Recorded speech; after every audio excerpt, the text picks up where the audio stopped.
63-year-old former librarian Eleanor Walsh was mocked by real estate agents and begged by her children to avoid the completely worthless abandoned psychiatric hospital in Oakridge County, Maine, that came with $425,000 in asbestos removal costs, $310,000 in unpaid property taxes dating to 2017, and liability issues that financial advisors warned would destroy a woman already drowning under $720,000 in medical debt from her husband's heart transplant. But she had no idea that exploring the sealed operating room vault would reveal a hidden cache of missing FBI evidence files from the 1970s worth $41. $8 million to government whistleblower programs, transforming a desperate widow facing homelessness into the recipient of a $156 million federal security consultation contract and exclusive advisory position with the Department of Justice's Cold Case Review Board. Before we jump back in, tell us where you're tuning in from, and if this story touches you, make sure you're subscribed, because tomorrow I've saved something extra special for you. At 63 years old, Eleanor Walsh was staring at her fifth foreclosure notice in 10 months, surrounded by medical bills totaling $720,000 from her late husband Richard's 3-year battle with congestive heart failure that had devoured their retirement, accounts, life savings, and home equity, while the experimental procedures and transplant complications consumed every waking moment of their final year together. The medical debt collection notices scattered across her antique oak dining table in her Victorian home in Portland, Maine, showed accumulated interest and penalties that had ballooned from $490,000 in original treatment costs to $720,000 in total obligations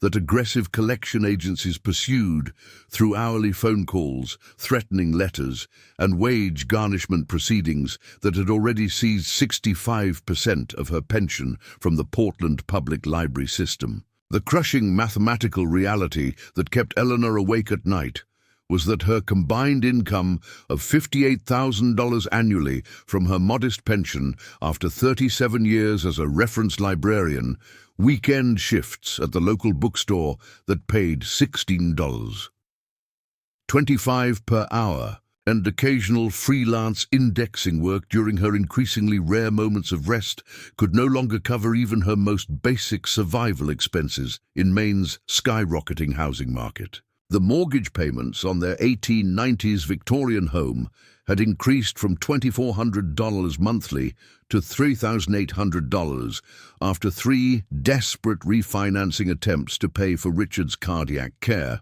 while property taxes had risen from $5,300 annually to $9,700 due to neighborhood gentrification that was rapidly displacing longtime residents who couldn't afford the escalating cost of living in Portland's historic districts. The morning of November 8, 2025, had begun like every other overwhelming day in Eleanor's increasingly desperate existence,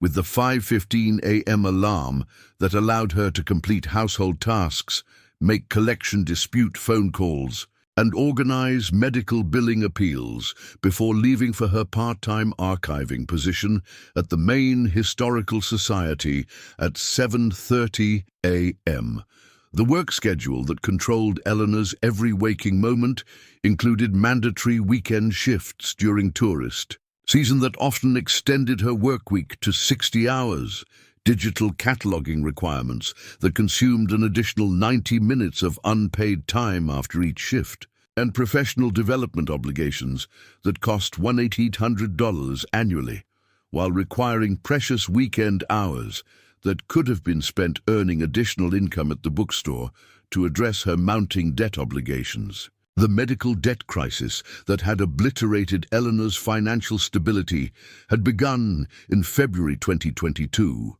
when Richard's routine cardiovascular checkup at age 65 revealed advanced heart valve deterioration and alarming cardiac enzyme levels that led to specialized testing costing $31,000 before insurance adjustments. followed by a diagnosis of severe cardiomyopathy, requiring immediate intervention at specialty cardiac centers, where their Medicare supplemental insurance provided only partial coverage for the experimental procedures that represented Richard's only hope for meaningful survival. The cardiac treatment protocol that Richard's cardiologist at Maine Medical Center recommended included weekly medication infusions costing $7,200 each, specialized cardiac monitoring devices that totaled $86,000, experimental stem cell treatments that cost $16,000 monthly, and eventually a heart transplant operation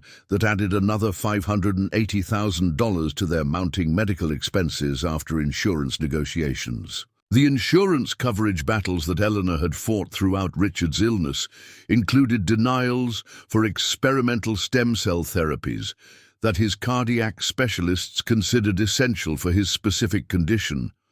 pre-authorization delays that postponed critical procedures for weeks while Richard's heart function deteriorated, and out-of-network penalties that occurred when the only available transplant surgeons weren't covered under their Medicare Advantage plan's supplemental coverage.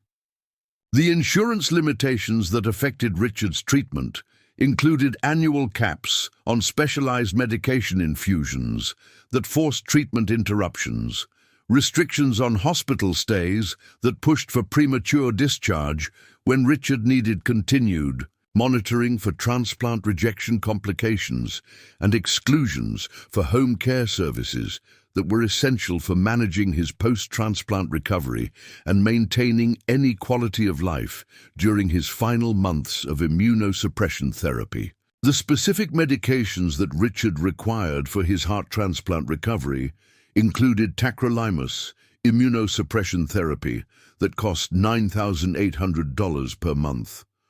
mycophenolate anti-rejection medication that added $6,700 monthly, specialized antibiotics that cost $4,800 monthly, and pain management medications that insurance classified as excessive despite being prescribed by his transplant team for legitimate post-surgical pain management during recovery complications. The medication costs that accumulated during Richard's treatment exceeded $390,000 for prescriptions alone,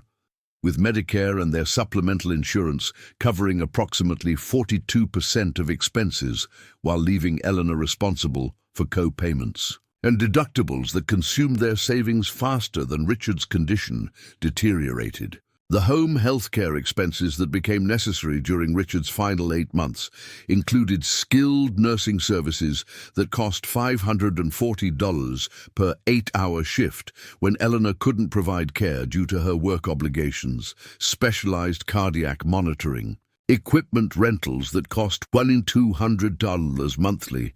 and nutritional support supplements that Richard's compromised immune system required at $420 per week following transplant complications. The home health care coordination that Eleanor managed while working her library and archiving positions included scheduling visits from 17 different specialists, coordinating medication deliveries that required refrigeration and precise timing, and ensuring Richard received proper care during the 50-hour work weeks that Eleanor needed to maintain their health insurance coverage and generate income for ongoing treatment expenses.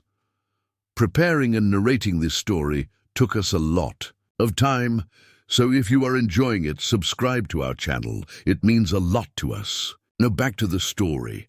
The bankruptcy consultation that Eleanor had pursued through Maine legal aid revealed that medical debt related to deceased spouses created complex legal challenges that prevented simple discharge of obligations through personal bankruptcy proceedings, especially when the medical providers maintained that ongoing payments were required under personal guarantees that Eleanor had signed during Richard's treatment emergency periods when informed consent was obtained. While she was under extreme duress, The bankruptcy attorney, Michael Callahan, had explained that their historic Victorian home, which contained $112,000 in remaining equity after medical refinancing, would need to be liquidated to satisfy creditor claims while leaving Eleanor responsible for remaining debt balances that exceeded the property's current market value of $310,000 after recent appraisal. The foreclosure proceedings that had been initiated by Northeast Mortgage Company on September 23, 2025, demanded immediate payment of $53,000 in missed mortgage payments, plus $9,700 in penalties and legal fees, or complete satisfaction of the $267,000 remaining mortgage balance within 45 days to prevent sheriff's sale of the property that had been Eleanor and Richard's home for 31 years of their marriage. The foreclosure timeline that the bank had established through their attorneys would result in Eleanor's eviction by January 15, 2026, unless she could generate funds that her pension and part-time work couldn't provide through any conventional means or emergency assistance programs that had waiting lists exceeding 8 months for qualification review. The employment complications that had developed during Richard's illness included 23 missed shifts due to medical emergencies and transplant complications during his recovery period, reduced work opportunities when Eleanor needed to provide care during Richard's post-transplant recovery, and performance issues when grief and exhaustion affected Eleanor's job performance during the months following Richard's death on December 27, 2024. The Maine Historical Society had been initially understanding during Richard's treatment, providing Eleanor with Family Medical Leave Act protection and allowing flexible scheduling, but their patience had waned as Eleanor's emotional struggles affected her cataloging accuracy and performance metrics that determined eligibility for continued employment and advancement opportunities that provided essential income for debt service. The grief counseling expenses that Eleanor had pursued to address her emotional trauma included weekly therapy sessions at $210 per visit that Medicare covered only partially, prescription anti-anxiety medications that cost $180 monthly after insurance adjustments, and grief support group participation that required transportation costs and time away from income-generating activities during a period when every dollar and minute were precious resources in her fight for financial survival. The mental health treatment that Eleanor needed for processing Richard's death while managing overwhelming financial pressure was becoming financially impossible as her debt obligations consumed increasing percentages of her income, while her emotional capacity for working additional shifts decreased due to depression and anxiety symptoms that affected her job performance and energy levels. The credit score destruction that had resulted from missed payments during Richard's final months had reduced Eleanor's FICO score from 810 to 380, eliminating her access to conventional loans, credit cards with reasonable interest rates, and rental housing in neighborhoods where she could afford to live on her pension and part-time income alone. The credit damage had created cascading problems, including utility security deposits of $950 per service when she needed to establish new payment arrangements, higher insurance premiums that increased monthly expenses by $270 for auto and homeowners, coverage and employment complications for archiving positions that required credit checks as part of their hiring process, eliminating opportunities at private institutions and specialty collections that paid higher wages than her current positions. The vehicle maintenance crisis that had emerged during Eleanor's financial deterioration included necessary repairs to her 2015 Subaru Outback that required $3,900 for transmission work, brake system replacement, and engine maintenance that couldn't be postponed without creating safety hazards during her daily 35-mile commute between her multiple jobs across Portland and surrounding communities. The automotive expenses that Eleanor couldn't afford had forced her to use her last remaining credit card for emergency repairs, while the car's declining reliability created additional stress about potential breakdown that could cost her bookstore position if she couldn't maintain reliable transportation to weekend shifts during Maine's harsh winter conditions that made public transportation unreliable for retail workers with mandatory weekend schedules. The family support system breakdown that had occurred during Richard's illness included the loss of extended family assistance when relatives became overwhelmed by the duration and intensity of his medical crisis, financial limitations that prevented Eleanor's adult children from providing significant monetary support during their own economic struggles with young families and student loan debt, and interpersonal conflicts that developed when family members questioned the expensive experimental treatments that consumed their parents' savings without ultimately saving Richard's life. Eleanor's older daughter, Jennifer, who lived in Boston with her husband and twins, had stopped visiting after disagreements about treatment decisions,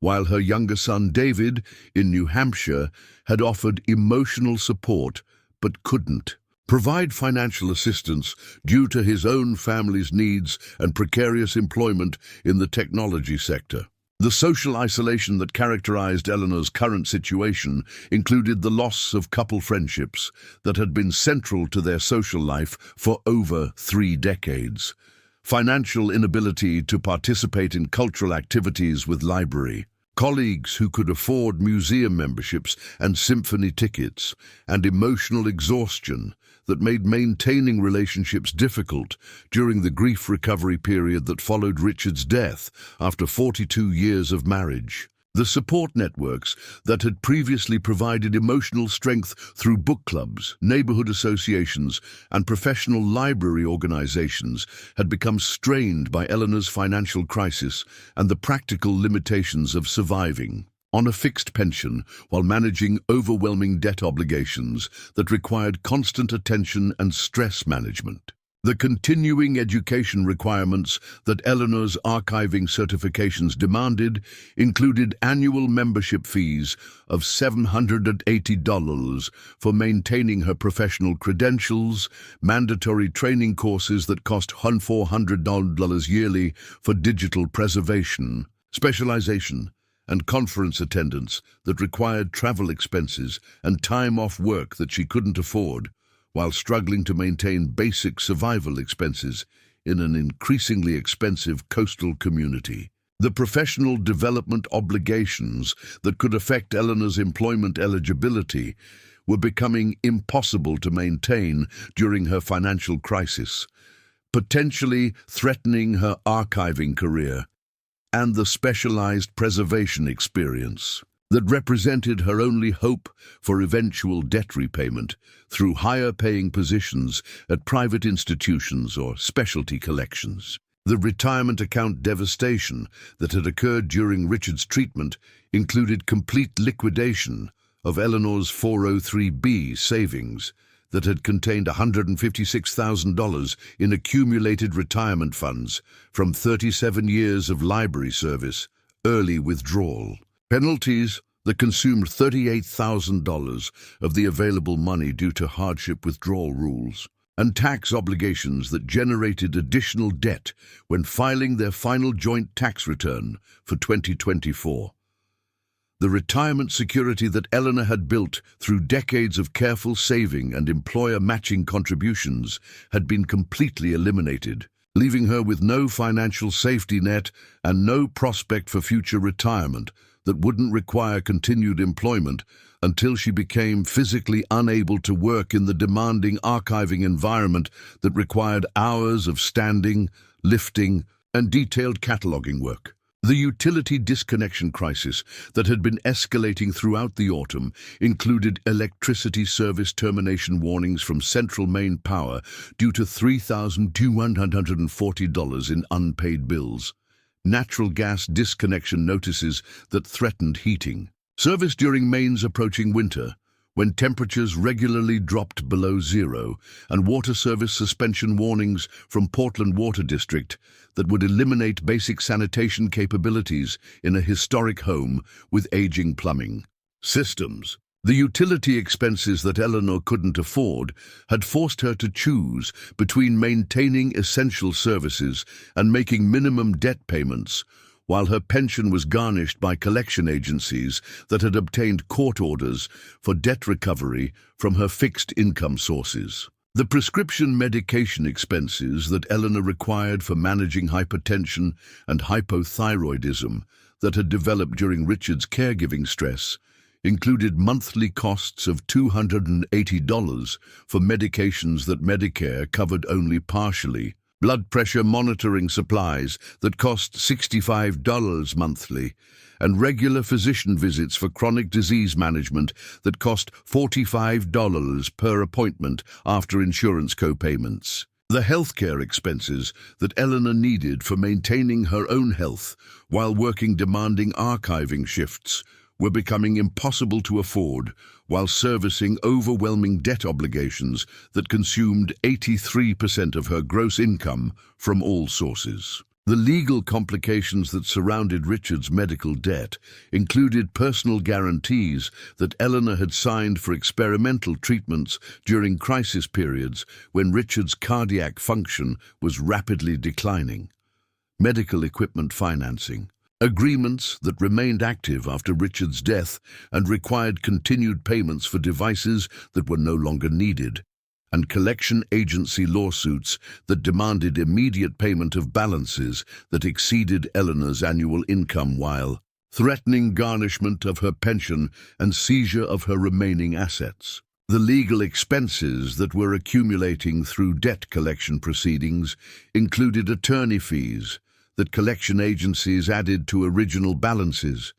court costs that Eleanor was liable for when unable to attend hearings due to work obligations, and garnishment orders that reduced her take-home pension by amounts that made survival mathematically impossible without additional income sources that were increasingly difficult to maintain as her health declined due to stress and overwork. The food insecurity that had developed during Eleanor's financial crisis included reliance on staff meals during bookstore shifts, elimination of grocery shopping except for absolute necessities, and occasional use of food pantries that served seniors facing financial emergencies in Portland's rapidly gentrifying neighborhoods. The nutritional challenges that accompanied Eleanor's financial stress included irregular eating patterns due to work schedule demands, limited access to fresh foods due to transportation and financial constraints, and the physical exhaustion that made meal preparation difficult after 10-hour archiving shifts that left her emotionally and physically depleted. The housing maintenance problems that Eleanor couldn't afford to address included a leaking roof that required $12,400 in repairs on her 130-year-old Victorian home,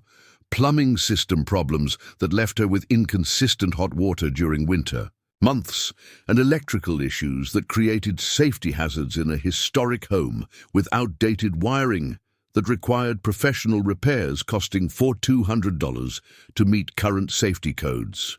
The property maintenance expenses that homeownership demanded were becoming impossible to manage, while Eleanor faced foreclosure proceedings that would eliminate her housing security regardless of whether repairs were completed or deferred until after the financial crisis was resolved. The holiday season that was rapidly approaching represented Eleanor's first Christmas alone after Richard's death in December 2024, creating both emotional trauma and financial pressure as heating costs increased during Maine's winter, while holiday obligations loomed that she couldn't afford but felt compelled to maintain for her grandchildren who had already lost their beloved grandfather less than a year earlier. The seasonal depression that affected Eleanor during Maine's long winter months was compounded by financial stress and grief that made her job performance suffer, while her debt obligations continued accumulating interest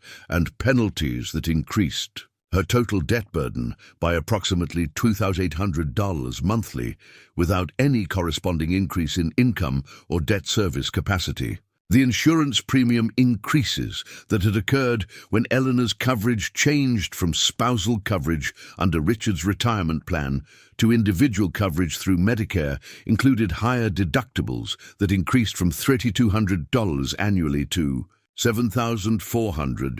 reduced prescription coverage that increased her medication costs by 75%, and elimination of dental and vision benefits that Richard's plan had provided through his former employer's retirement package. The healthcare coverage changes that accompanied Eleanor's transition to widowhood had increased her annual medical expenses by approximately $5,400, while reducing the quality of coverage during a period when stress-related health problems required increased medical attention and prescription management for conditions that had developed or worsened during Richard's caregiving period. At this moment of complete financial collapse, with Richard's death leaving her alone to face debt obligations that exceeded her lifetime earning potential while maintaining employment that provided barely enough income for basic survival, Eleanor faced an impossible choice between accepting bankruptcy that would eliminate her historic home and destroy her credit permanently, or finding some extraordinary source of income that her library career and conventional financial options couldn't provide through any realistic timeline that would prevent foreclosure and financial devastation. The mathematical impossibility of Eleanor's situation was that her monthly debt obligations totaled $5,220, while her take-home pay after garnishments averaged $2,680, creating a deficit of $2,640 monthly that was growing larger as interest and penalties accumulated on unpaid balances at rates that made recovery increasingly impossible with each passing week. The conventional financial advice that bankruptcy attorneys and credit counselors provided assumed that debt discharge would solve Eleanor's problems. But the reality was that losing her home would create rental expenses exceeding her mortgage payments, while eliminating the only asset that could potentially generate future equity or provide housing security during her remaining working years in a market where rental costs had increased 87% over the past decade. But what Eleanor couldn't have known as she prepared for her weekend shift at Lighthouse Books on that November morning was that a county tax auction notice she would discover in her mailbox that afternoon would present an opportunity that seemed guaranteed to complete her financial destruction while actually providing the discovery that would transform her desperate circumstances into extraordinary wealth and historical significance that exceeded anything a widowed librarian from Portland could have imagined during those dark months of grief and financial terror that had consumed her life since losing Richard to heart failure. The certified mail notice that arrived on November 8, 2025, felt like the universe delivering its cruelest possible joke when Eleanor discovered it wedged between overdue utility bills and medical collection notices in her mailbox after completing another exhausting 10-hour shift cataloging historical documents at the Maine Historical Society. The official notification from the Oakridge County treasurer informed her that the abandoned Pinewood Psychiatric Hospital property located at 1847 Riverside Drive would be auctioned for unpaid taxes on December 10, 2025, with a minimum bid of $93,000 to cover accumulated tax debt, penalties, and administrative costs that had been compounding since 2017, when the state mental health system had abandoned the property during budget cuts and consolidation efforts that closed many rural facilities throughout Maine. The property description that accompanied the auction notice painted a devastating picture of a derelict 120,000 square foot institutional complex that had been abandoned for 8 years, containing 5 connected buildings dating from 1924 to 1978, environmental contamination from decades of medical waste disposal that would require specialized cleanup, and asbestos, lead paint issues that made renovation economically unfeasible, without extensive remediation, costing hundreds of thousands of dollars. The 12-acre hospital campus was located in rural Oakridge County, approximately 40 miles from Portland, in an area that local real estate agents had labeled completely unmarketable due to zoning restrictions, environmental problems, and location. In a sparsely populated region with declining population and limited commercial development that made institutional reuse economically unfeasible for individual property owners. The environmental assessment report that Eleanor obtained from the Oakridge County Environmental Health Department revealed contamination problems throughout the property, including medical waste that had been improperly disposed of during the facility's operation from 1924 to 2017, chemical storage issues in former laboratory areas, and asbestos, lead contamination that affected all buildings and posed serious health hazards during any renovation or demolition activities. The environmental compliance requirements estimated that comprehensive testing and remediation would cost between $425,000 and $560,000 before any renovation or repurposing could be safely implemented, with additional expenses for ongoing monitoring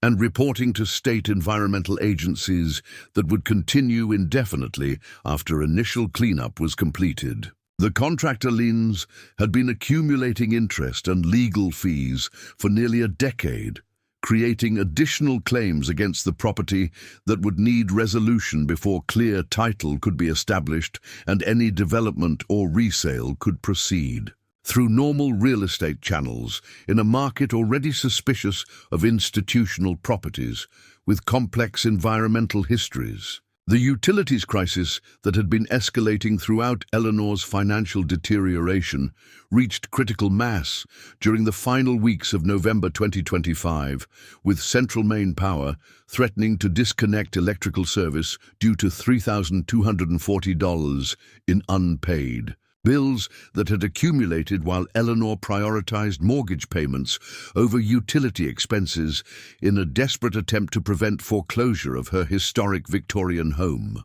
The disconnection notice that arrived on November 27th warned that electrical service would be terminated within 5 days unless full payment was received, creating an impossible situation where Eleanor would need to choose between maintaining power for basic household functions or preserving the remaining funds she had scraped together for foreclosure prevention through a last-minute partial payment that might delay but not prevent the inevitable loss of her home. The electrical service that Eleanor's daily survival required included continuous operation of medical equipment for managing her hypertension, refrigeration for prescription medications that required temperature control, and heating systems that allowed her to survive in a poorly insulated Victorian home during Maine's brutal winter months when temperatures regularly plunged below zero for weeks at a time. The medical equipment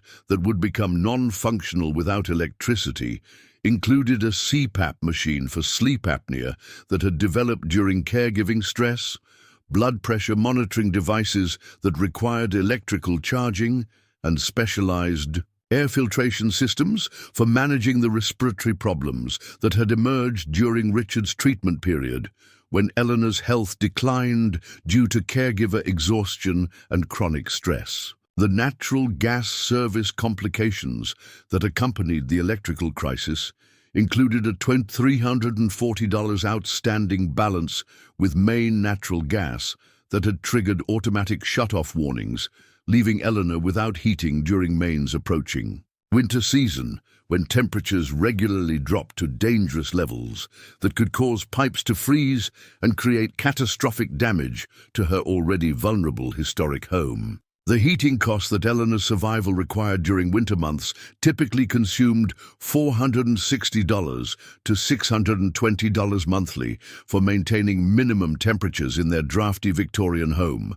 But the service disconnection would force Eleanor to choose between relocating to temporary housing she couldn't afford or attempting to heat specific rooms with dangerous space heaters that would increase electrical consumption while creating fire hazards in a home with outdated wiring. The water service crisis that developed simultaneously included a $940 outstanding balance with Portland Water District that had generated disconnection warnings affecting both water supply and sewage disposal systems essential for basic sanitation and hygiene in a century-old home with plumbing systems already compromised by years of deferred maintenance. The water service that Eleanor required for daily survival included drinking water for maintaining hydration during long work shifts, sanitation facilities for personal hygiene that her professional positions demanded, and laundry capabilities for washing work attire and maintaining professional appearance standards that were mandatory for her public-facing positions at the Historical Society and bookstore. The telecommunications problems that emerged during the utility crisis included cell phone service suspension due to unpaid bills totaling $480, eliminating Eleanor's ability to receive emergency calls from her employers when scheduling changes occurred, coordinate with medical bill collection agencies that demanded immediate response to payment arrangements, and maintain communication with her adult children who provided emotional support during her grief recovery process. The communication isolation that resulted from losing phone service left Eleanor completely cut off during a period when coordination with creditors, employers, and healthcare providers was essential for preventing complete financial collapse and maintaining the professional connections that represented her only hope for finding higher-paying positions that might eventually address her overwhelming debt burden. The Internet service termination that occurred on December 2nd due to unpaid bills of $340 had eliminated Eleanor's ability to access online banking for monitoring account balances and automatic payments, complete mandatory digital archiving, training modules that were required for maintaining employment eligibility, and research potential solutions to her financial crisis through bankruptcy information, debt counseling resources, and employment opportunities that might provide additional income streams. The digital isolation that resulted from internet disconnection had serious implications for Eleanor's ability to manage her financial obligations and maintain the technological competence that modern library and archiving employment required. In an increasingly digital profession that demanded continuous skill development and certification maintenance, the automotive crisis that had been building throughout Eleanor's financial deterioration reached catastrophic levels when her 2015 Subaru Outback failed Maine's mandatory safety inspection on November 30th due to brake system problems, exhaust system violations, and suspension issues that would cost $200 to repair before the vehicle could be legally driven on Maine roads during winter conditions that made vehicle safety particularly critical. The inspection failure had occurred during a week when Eleanor was scheduled for essential weekend shifts at Lighthouse Books, creating an immediate crisis where vehicle repairs were necessary for maintaining employment that provided her supplemental income and the professional connections that represented her only hope for finding higher-paying positions in private archiving and preservation roles. The automotive repair costs that threatened Eleanor's transportation security included brake system replacement that required specialized parts costing $2,100, suspension work that involved components charging $1,800, and exhaust system repairs that needed to meet stringent Maine safety standards, significantly more expensive than basic repairs in states with less rigorous inspection requirements. The repair estimates from 3 different Portland area automotive services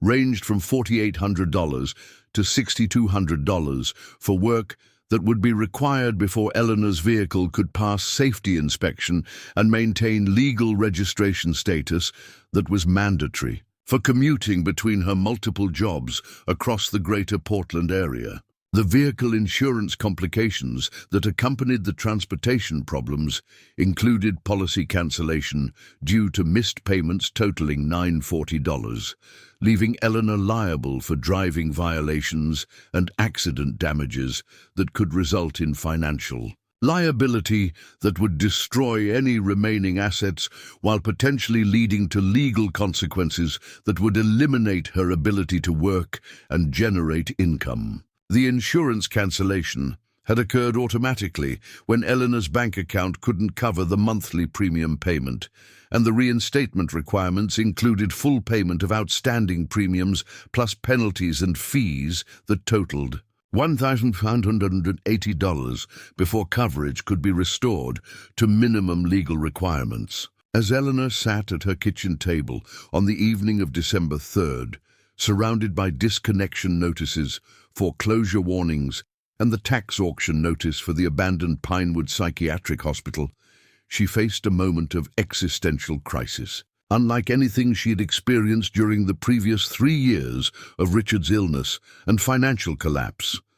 the desperate mathematical calculations that Eleanor performed showed that conventional financial approaches provided no pathway to survival, let alone stability or recovery. Her monthly deficit of $2,640 was growing larger each month as interest and penalties accumulated, while her income opportunities were shrinking due to age discrimination, transportation limitations, and the physical exhaustion that made working additional hours increasingly impossible for a 63-year-old widow already stretched beyond human endurance. The paradoxical opportunity that the tax auction notice presented was simultaneously the most irrational and potentially the only remaining possibility for changing Eleanor's catastrophic trajectory before the January 15th eviction date that loomed just 6 weeks in the future. While every rational analysis suggested that purchasing an abandoned psychiatric hospital would accelerate rather than prevent her financial destruction,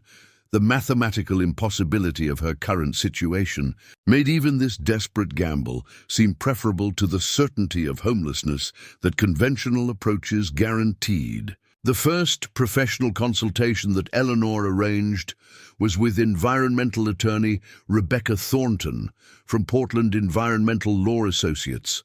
who reviewed the property documentation during a December 4th meeting that cost $720 from Eleanor's remaining credit card limit and provided devastatingly direct legal advice about the Pinewood Hospital property. Thornton spread the contamination reports, liability assessments, and regulatory compliance requirements across her conference table, while explaining that accepting ownership of the property would create immediate personal liability for environmental cleanup costs that could easily exceed $800,000, while providing no realistic path to recovering those expenses through property development or resale in rural Maine's depressed institutional real estate market. "I've been practicing environmental law for 27 years, Thornton said, leaning forward with unusual intensity,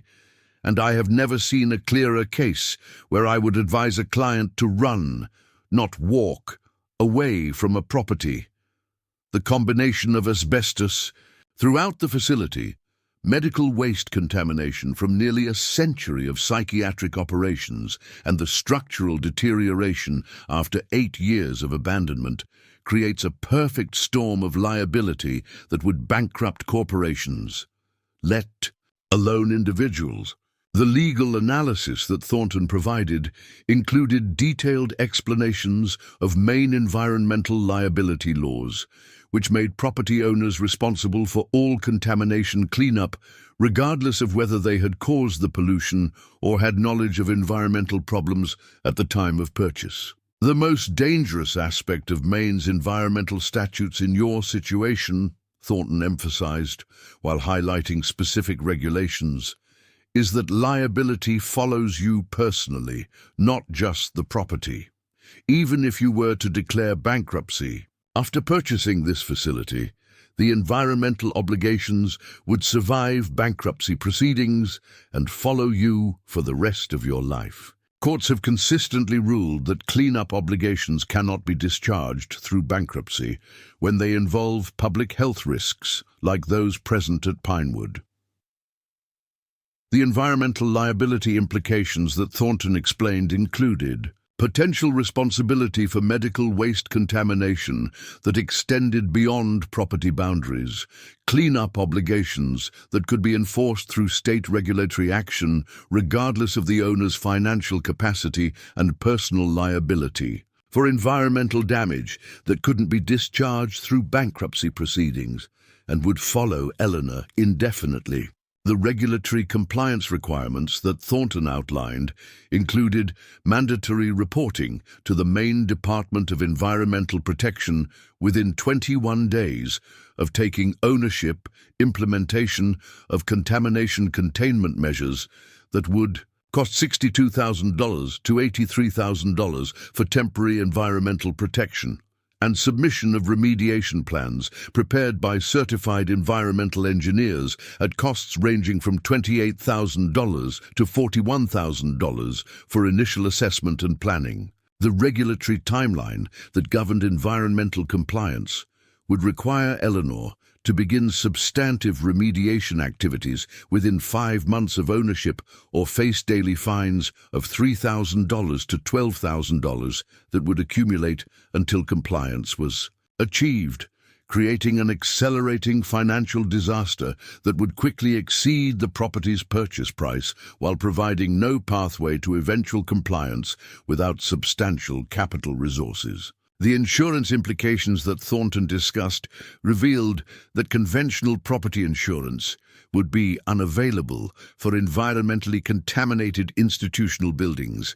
while specialized environmental liability insurance would cost $47,000 to $68,000 annually and provide only limited protection against cleanup costs and third-party liability claims. The insurance limitations that affected contaminated properties included exclusions for pre-existing contamination, caps on coverage that were typically less than 25% of actual cleanup costs, and deductibles that could exceed $150,000 before. Insurance benefits would provide any financial assistance during environmental emergencies or regulatory enforcement actions. "I understand you're in an impossible situation with the foreclosure looming," Thornton said as their consultation concluded, "but purchasing Pinewood would be like jumping from a second-story fire into a pool of gasoline. Yes, you'd temporarily avoid the immediate threat, but you'd be creating a far worse and inescapable disaster. If you have any other options, any at all, I strongly urge you to pursue them instead of this property." The second expert opinion that Eleanor sought came from architectural historian Dr. Martin Hargrove from the University of Southern Maine, who specialized in historic institutional buildings and agreed to review documentation about the Pinewood property for a consultation fee of $680 that Eleanor borrowed against her remaining credit card limit. Dr. Hargrove's preliminary research conducted during a December 7th site visit revealed that the hospital complex did indeed have architectural significance, but his initial assessment suggested that any historical value would be insufficient to offset the environmental liabilities and regulatory complications that made property ownership financially catastrophic for individual buyers. Pinewood represents an interesting transition in psychiatric facility design, Dr. Hargrove explained, as they stood shivering in the winter wind outside the imposing main building with its distinctive Art Deco features. The original 1924 administration building shows clear Kirkbride influences in its layout, while the 1940s patient wings reflect mid-century institutional modernism. There's definite historical significance here, But the brutal reality is that dozens of similar facilities across New England are sitting abandoned because rehabilitation costs exceed $20 million, even without the environmental complications present at Pinewood. The historical analysis that Dr. Hargrove provided included research into institutional architecture trends, state healthcare facility records, and preservation assessments that had been conducted at Pinewood during closure planning in 2016 and 2017. The documentation that Dr. Hargrove reviewed suggested that the property had served as Maine's second-largest psychiatric facility for nearly a century, but his preliminary assessment indicated that any architectural or historical features that might remain would be of academic interest rather than commercial value that could offset environmental cleanup costs or provide income for property maintenance and redevelopment. The preservation potential that Dr. Hargrove discussed included the possibility that systematic historical documentation might qualify specific buildings for the National Register of Historic Places, but he emphasized that such designation would add restrictions rather than financial benefits, while creating additional compliance requirements for any renovation or redevelopment activities. Even if you could navigate the environmental challenges, which is highly doubtful, Dr. Hargrove noted as they walked the perimeter of the massive complex, the historical preservation requirements would add another layer of regulatory complexity and expense. Historic designation would restrict the types of modifications you could make to the exterior and significant interior spaces, potentially adding 30–40% to renovation costs while providing tax benefits that would be meaningless to someone in your financial situation. The third professional consultation that Eleanor arranged was with commercial property appraiser Sophia Chen from Northern New England Property Valuation Services, who specialized in institutional buildings and had extensive experience evaluating properties with environmental complications and development limitations throughout Maine, New Hampshire, and Vermont. Chen's comprehensive appraisal, which required a full day of site inspection and cost $1,780 that Eleanor financed through an advance on her bookstore wages, revealed property values that made any investment in the hospital economically irrational for individual owners seeking financial returns. "They've been appraising institutional properties for 22 years, Chen said, as they toured the massive facility with flashlights in the unheated, partially collapsed corridors, and Pinewood represents one of the most challenging valuation cases I've encountered. The fundamental problem is that the property's current market value is actually negative when you account for the environmental liabilities and structural deterioration, meaning someone would theoretically need to be paid to take ownership rather than paying to acquire it. The appraisal analysis that Chen provided estimated the property's current market value at negative $340,000 to negative $420,000, taking into account environmental cleanup obligations, regulatory compliance costs, and development limitations that made the buildings unsuitable for residential, commercial, or institutional use, without substantial investment that would exceed any potential returns by millions of dollars. The comparable sales analysis that Chen conducted revealed that similar abandoned psychiatric facilities in northern New England had remained unsold for decades when listed at prices that covered only environmental cleanup costs, while properties that had been purchased by inexperienced investors had generally resulted in complete financial ruin when cleanup costs exceeded initial estimates and regulatory compliance proved more expensive than projected. The fundamental reality of institutional adaptive reuse, Chen explained, while showing Eleanor market data on her tablet, is that even without environmental complications, the most successful psychiatric hospital conversions across New England have required public-private partnerships, substantial government grants, and development corporations with access to at least $15 million in upfront capital. The addition of Pinewood's environmental issues makes private redevelopment financially impossible under any realistic scenario. The fourth expert consultation that Eleanor pursued was with development specialist Catherine Murray from Northeast, institutional redevelopment consultants who had 31 years of experience with adaptive reuse projects and hospital conversions throughout the northeastern United States. Murray's site evaluation, which required Eleanor to use a personal day from her historical society position and cost $940 for comprehensive assessment services, revealed redevelopment challenges that would make any project financially catastrophic. For inexperienced property owners attempting to manage complex environmental and regulatory requirements. I've overseen the successful conversion of 7 former psychiatric facilities into everything from luxury condominiums to mixed-use innovation centers, Murray explained, as they toured the labyrinthine basement levels where decades of medical waste and hazardous materials were still stored in deteriorating containers. But every single success story started with massive capital investment and specialized development teams, with extensive experience in environmental remediation and institutional conversion.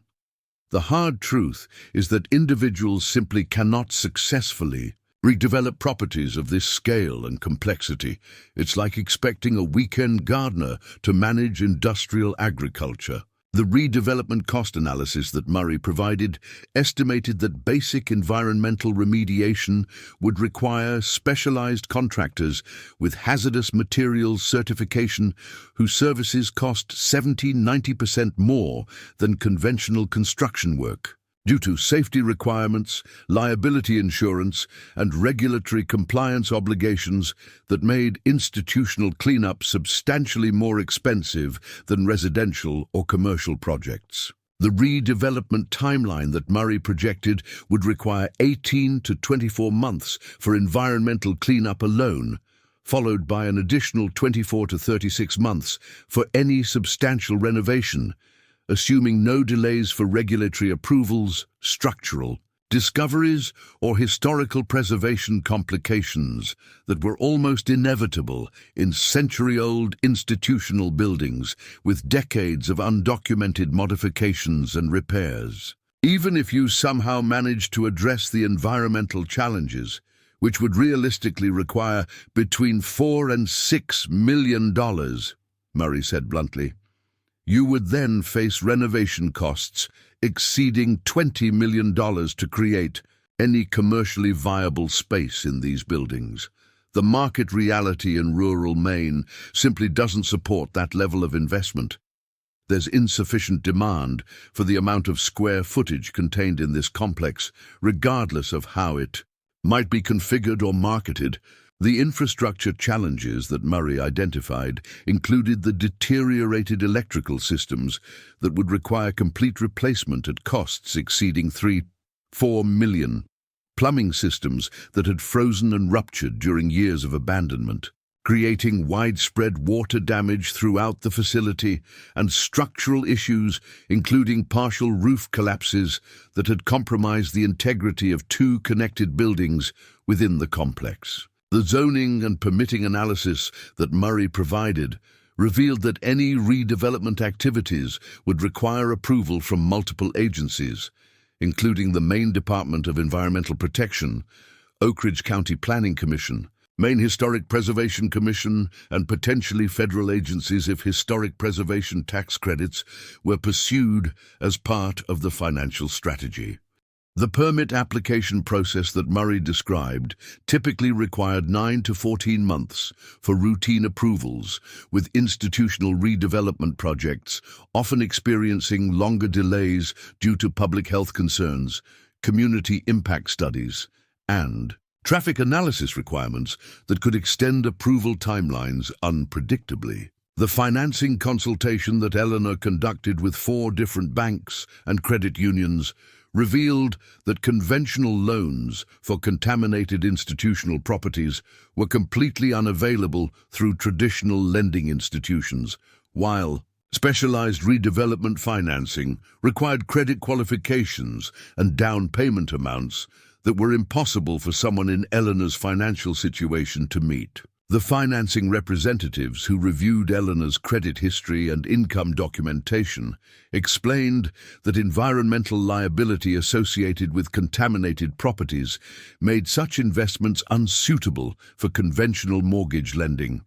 while the specialized lenders who provided environmental project financing required perfect credit ratings and down payments exceeding 60% of total project costs. The alternative financing options that Eleanor investigated included hard money lenders who charged interest rates exceeding 28% annually for environmental remediation projects, private investors who required equity partnerships that would eliminate Eleanor's ownership control while providing no guarantees of project completion or financial returns, and government grant programs that required extensive application processes taking 24 to 48 months for approval while providing only partial funding for projects that met strict eligibility criteria. The loan qualification analysis that financial institutions provided revealed that Eleanor's current debt-to-income ratio of 380%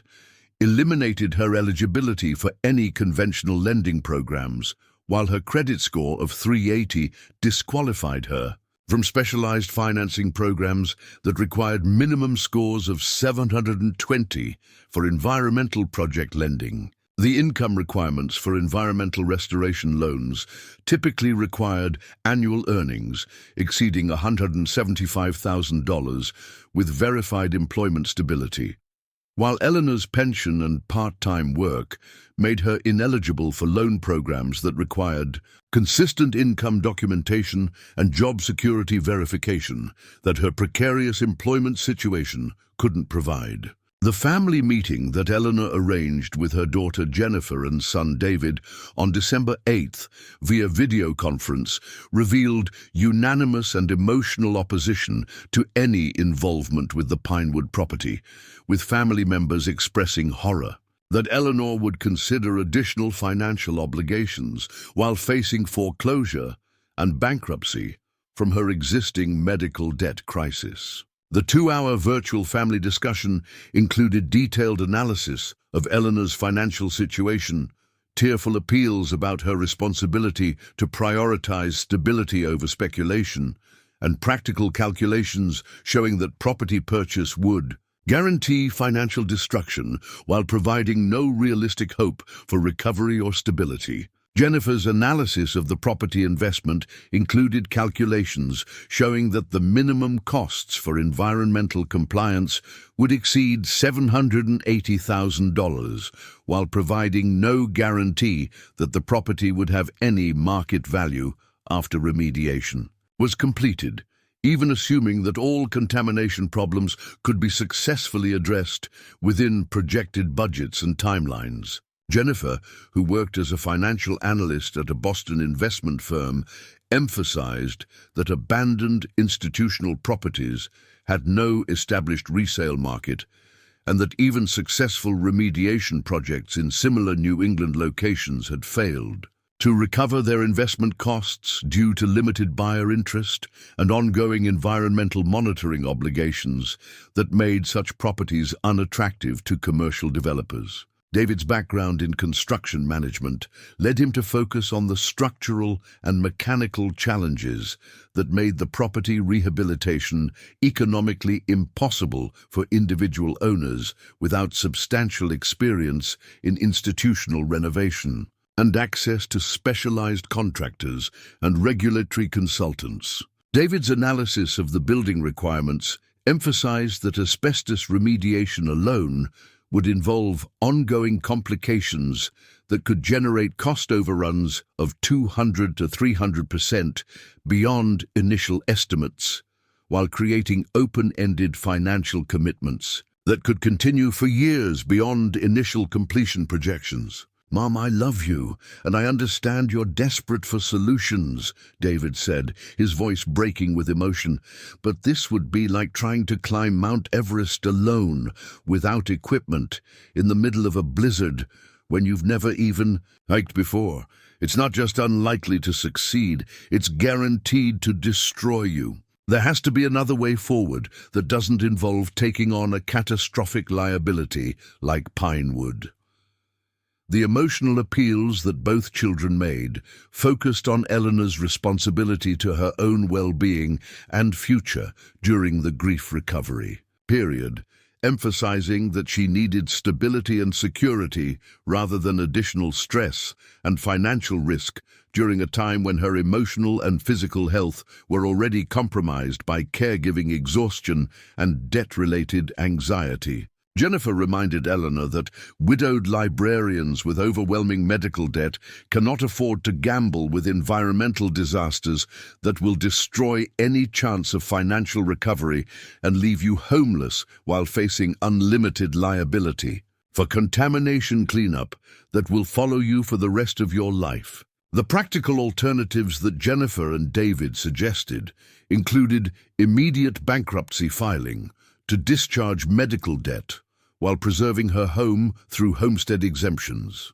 aggressive debt negotiation with medical creditors who might accept, reduced payments to avoid bankruptcy proceedings, and consideration of relocating to areas with lower living costs where Eleanor's pension would provide better debt service capacity and housing security. The family consensus that emerged from the meeting was that Eleanor should focus on conventional debt resolution strategies rather than pursuing speculative property investments that would worsen rather than improve her financial circumstances and create additional emotional stress during a period when grief recovery should be her primary focus. The practical limitations that faced Eleanor during her final decision-making period included the mathematical impossibility of conventional approaches providing any pathway to survival, let alone stability,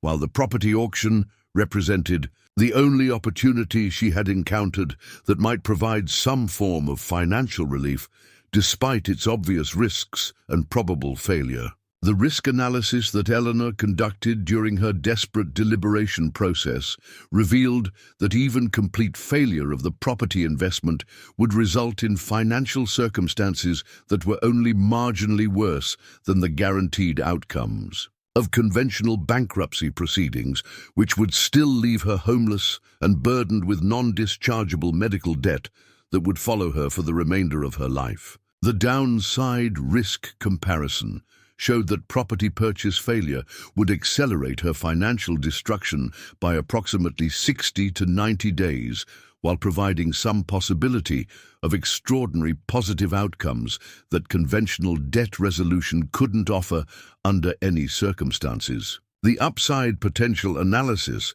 that Eleanor reluctantly acknowledged included the remote possibility that property redevelopment could generate income streams that would address her debt obligations, the unlikely chance that historical or architectural features might have commercial or academic value that could offset environmental costs, and the extremely improbable scenario that the facility might contain salvageable medical equipment or materials that weren't apparent from surface inspection and documentation review. The positive outcome probabilities that Eleanor estimated were less than 3%, but represented the only mathematical pathway she could identify that might provide survival and stability for someone facing her combination of overwhelming debt and limited income potential in the final years of her working life. As the December 10th auction date approached, Eleanor faced the most consequential decision of her life,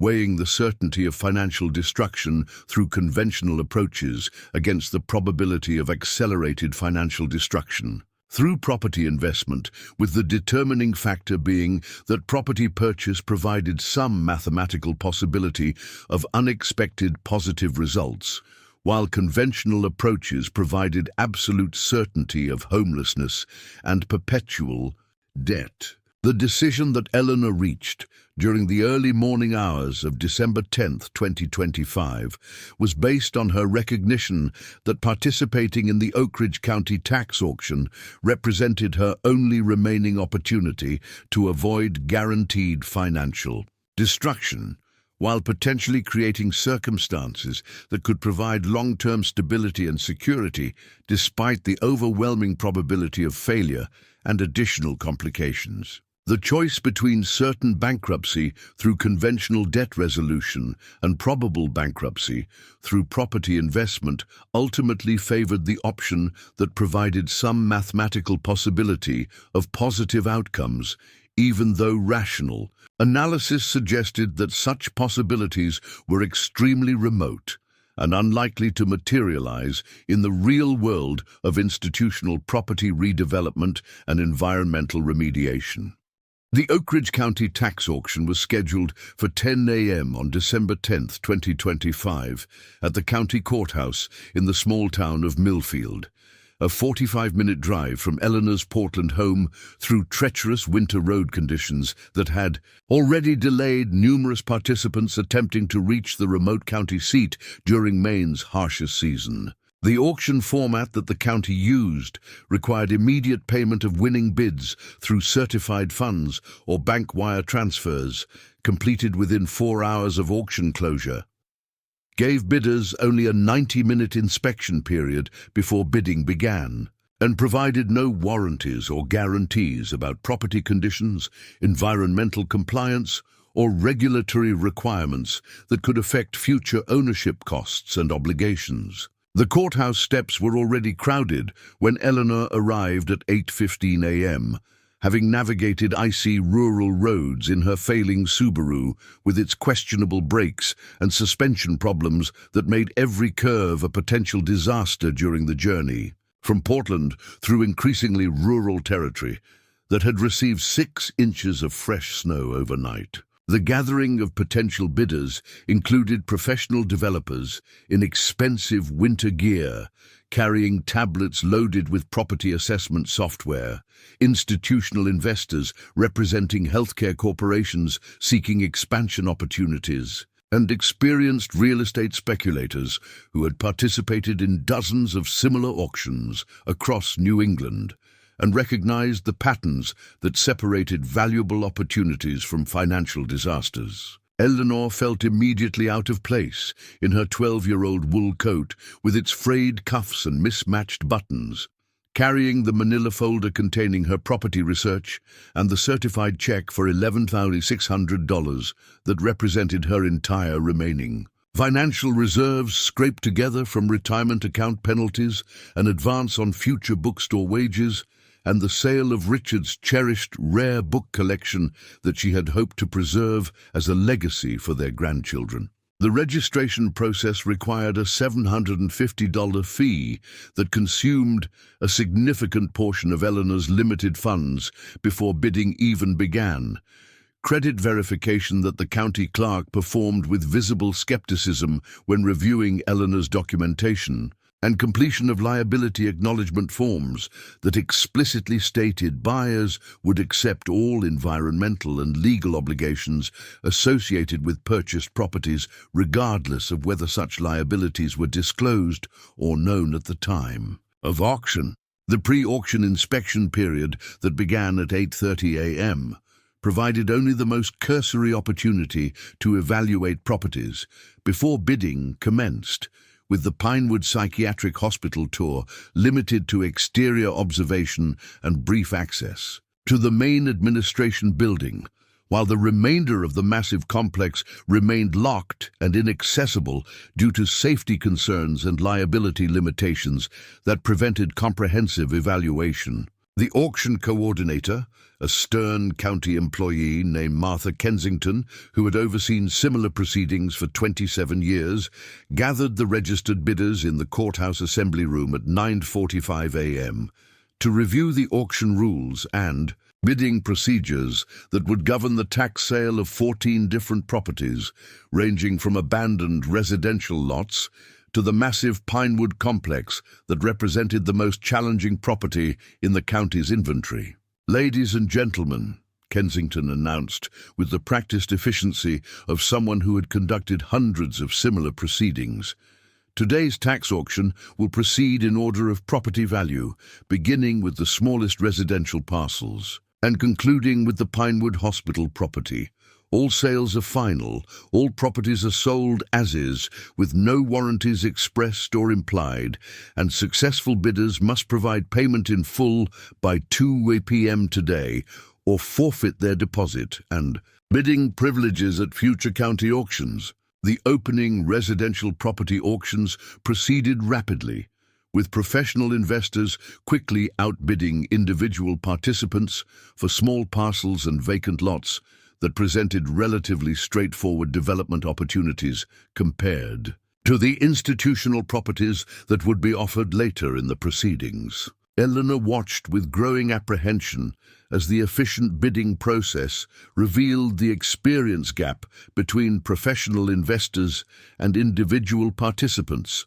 with subtle hand signals and prearranged bidding patterns suggesting that many outcomes had been coordinated in advance among regular auction attendees. The mid-sized commercial properties generated more competitive bidding, with developers and business owners competing for former retail spaces and small office buildings that required minimal environmental remediation and offered immediate occupancy potential for conventional commercial purposes. Eleanor observed the professional courtesy among regular participants, who seemed to respect territorial boundaries and specialization areas that had been established through years of interaction at similar auctions across the region. As the auction progressed toward the institutional properties, Eleanor's anxiety intensified as she realized that her limited funds and complete lack of bidding experience would place her at a severe disadvantage against professionals who approached the proceedings with strategic preparation and financial resources that dwarfed her desperate last-minute planning and meager certified check that represented her final financial reserves and last hope for changing her catastrophic trajectory. The Pinewood Psychiatric Hospital was the final property offered, with Kensington reading a detailed liability disclosure that emphasized the environmental hazards, structural deficiencies, and regulatory complications that made the property unsuitable for inexperienced buyers or those without substantial financial resources to address contamination and compliance requirements. The stark warning seemed directed specifically at Eleanor, the only individual bidder remaining for a property, that even professional developers approached with visible caution and hesitation. Bidding for the Pinewood Psychiatric Hospital will begin at $93,000 to cover back taxes, penalties, and administrative costs, Kensington announced at 11:45 a.m. Her voice echoing through the now quiet auction room where only 7 potential bidders remained from the original 27 participants. This property is sold with no warranties and includes all environmental liabilities, structural deficiencies, and regulatory obligations associated with institutional abandonment and medical contamination, as detailed in the disclosure documents provided during registration. The initial moments after Kensington opened bidding were met with complete silence, as even experienced developers hesitated to begin the process for a property with such obvious complications and financial risks. Eleanor felt a surge of hope that perhaps the professional assessment had been correct, that the property truly was worthless and might sell for the minimum bid amount that would stretch but not completely exhaust her limited funds. The first bid came from Westbrook Development Group representative Michael Thornton, who offered $95,000 with the casual confidence of someone testing the market rather than pursuing a serious acquisition.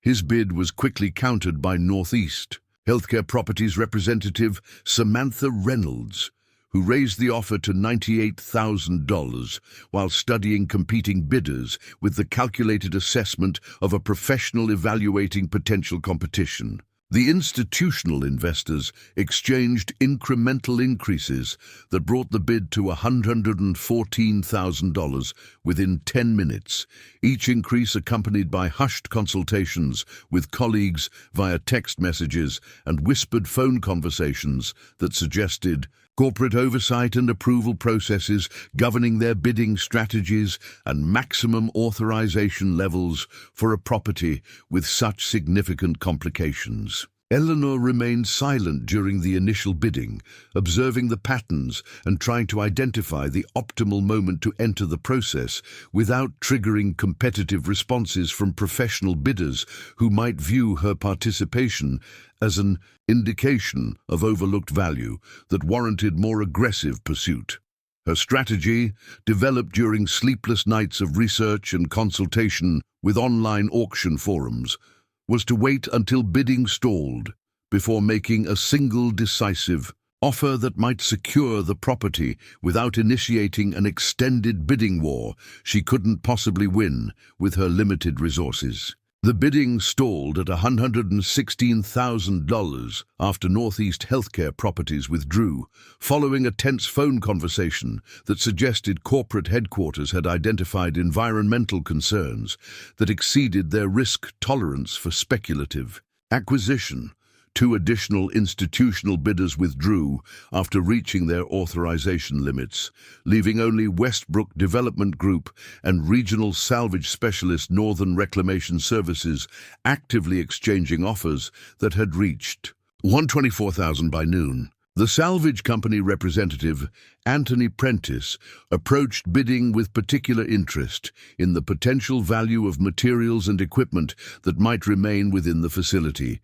His rapid calculator work and frequent consultation of inventory sheets suggesting a detailed assessment of salvage potential rather than redevelopment opportunities that motivated other participants. The bidding stalled again at $127,000, with both remaining professional bidders showing hesitation that suggested they were approaching their authorization limits for a property with such obvious complications and limited commercial potential. In rural Maine's depressed institutional real estate market, Kensington began the warning process that preceded auction closure, announcing going once with the practiced efficiency of someone who had conducted hundreds of similar proceedings.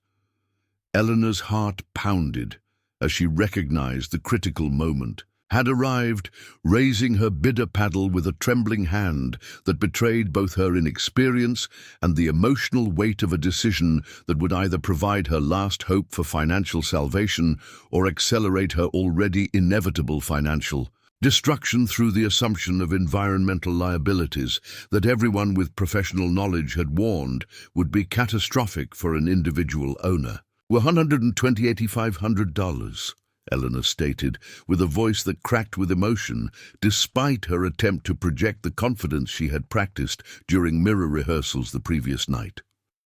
The bid silenced the room as professional participants turned to evaluate. This unexpected development from an individual bidder they had dismissed as an observer rather than a serious participant in the high-stakes institutional property auction. Prentice from Northern Reclamation Services immediately countered with $130,000, his quick response suggesting that Eleanor's bid had triggered reconsideration of the property's potential value and renewed interest in the salvage opportunities that might justify higher acquisition costs than his initial calculations had indicated. His revised calculations and hasty phone consultation suggested a reassessment of materials value based on Eleanor's unexpected interest.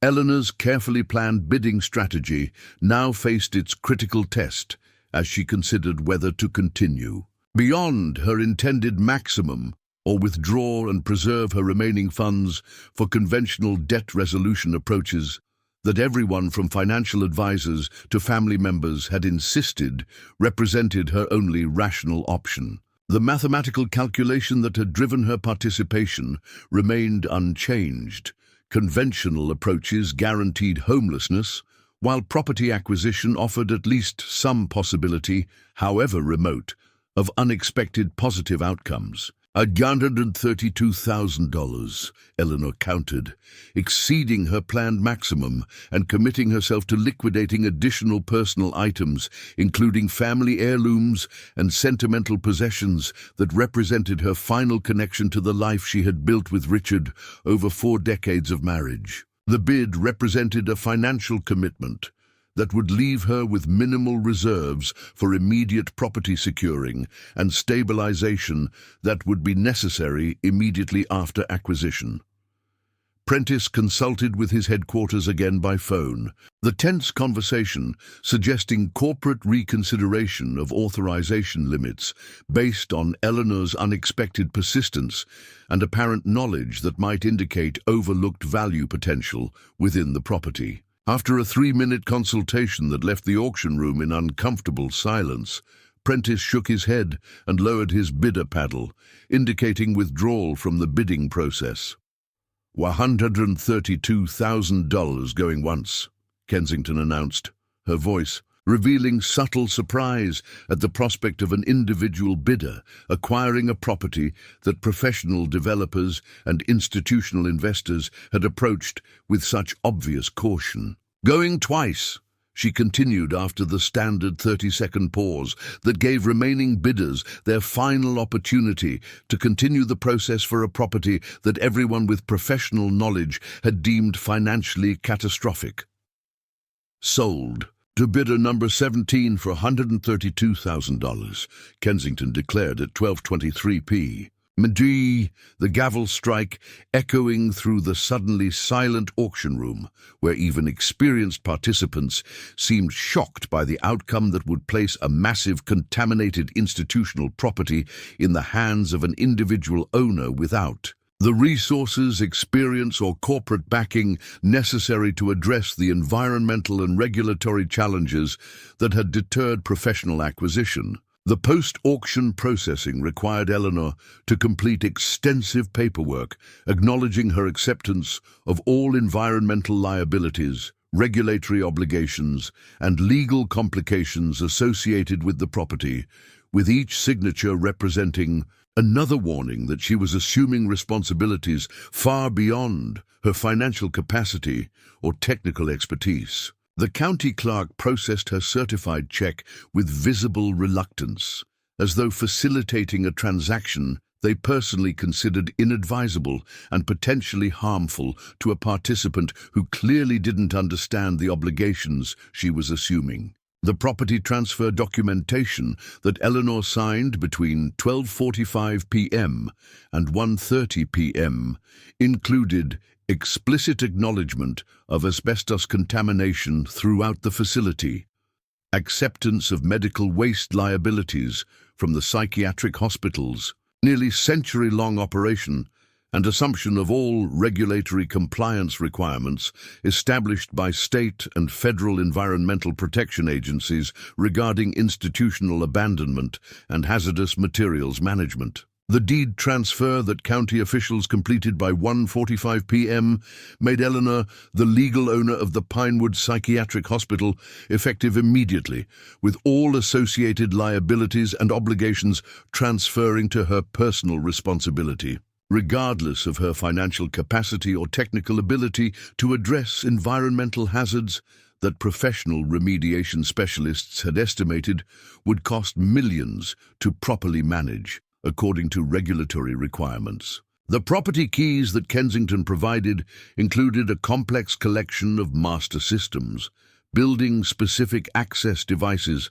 and security codes that would provide Eleanor entry to a facility that county officials explicitly warned was structurally unsound and environmentally hazardous, with verbal cautions that accompanied the key transfer, emphasizing the personal safety risks associated with entering buildings that had been abandoned for 8 years and suffered significant structural deterioration during Maine's harsh seasonal weather cycles. The drive from the Millfield Courthouse to the Pinewood Psychiatric Hospital took 27 minutes along increasingly remote rural roads that transitioned from pavement to gravel as Eleanor approached the property that now represented either her financial salvation, or the final catastrophic decision that would accelerate her already inevitable financial destruction. The winter isolation that characterized the hospital's location became increasingly apparent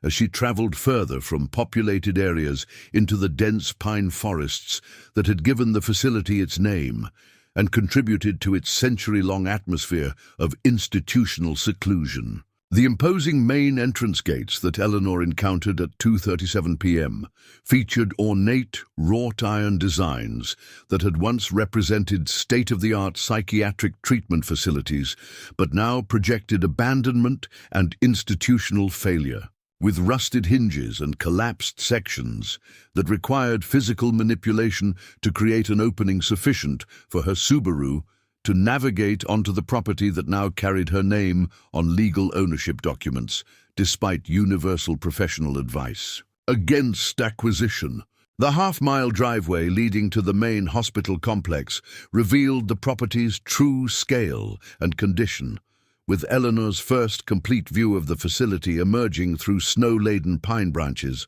to reveal 5 massive interconnected buildings. Spanning architectural styles from 1924 to 1978, their imposing institutional presence both majestic and terrifying in the winter afternoon light that cast long shadows across the overgrown grounds and highlighted structural deterioration that had accelerated during 8 years of abandonment. The main administration building that formed the center of the hospital complex remained structurally sound compared to the patient wings and treatment facilities, its Art Deco architectural details and granite construction representing institutional permanence that had survived decades of neglect, and Maine's harsh seasonal cycles that had caused more significant damage to the newer wings constructed with less durable materials during later expansion phases. The immediate property securing requirements that Eleanor faced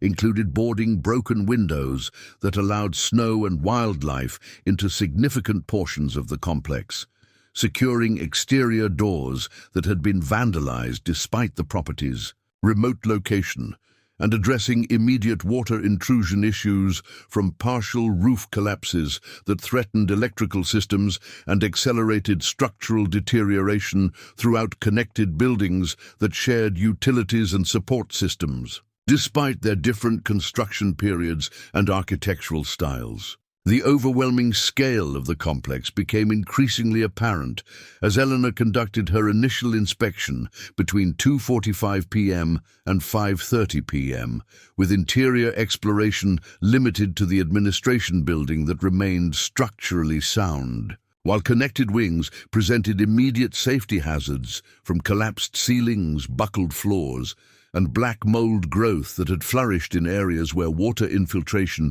had continued unchecked for years following abandonment and system failures. The administration building's grand entrance hall featured terrazzo floors, marble wall panels, and a sweeping central staircase that reflected the facility's origins during an era when psychiatric institutions were designed with architectural grandeur that projected institutional authority and permanence rather than therapeutic considerations that would influence later healthcare facility design. The building's central position and superior construction had protected it from the worst deterioration that affected patient wings and treatment areas constructed during later expansion phases.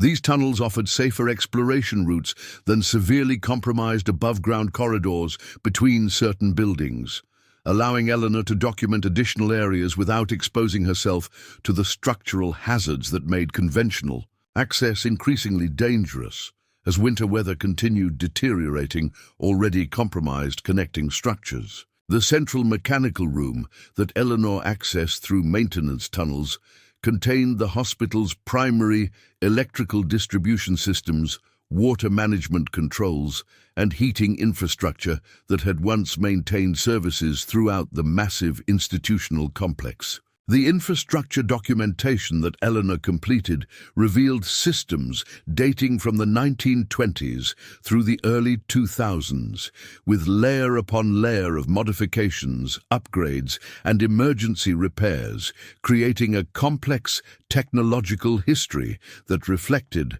the institution's evolution through nearly a century of psychiatric treatment approaches and facility management practices. The documentation process that consumed Eleanor's days between December 10th and 23rd generated thousands of photographs, detailed notes, and preliminary inventory listings that might eventually support insurance claims, historic preservation, applications, or salvage operations that represented her only hope for generating value from a property that everyone with professional knowledge had warned would create financial obligations far beyond her capacity to address through conventional approaches or personal resources. The Christmas Eve solitude that Eleanor experienced on December 24th, alone in the cavernous administration building with insufficient heat, no running water, and limited battery power for essential communications,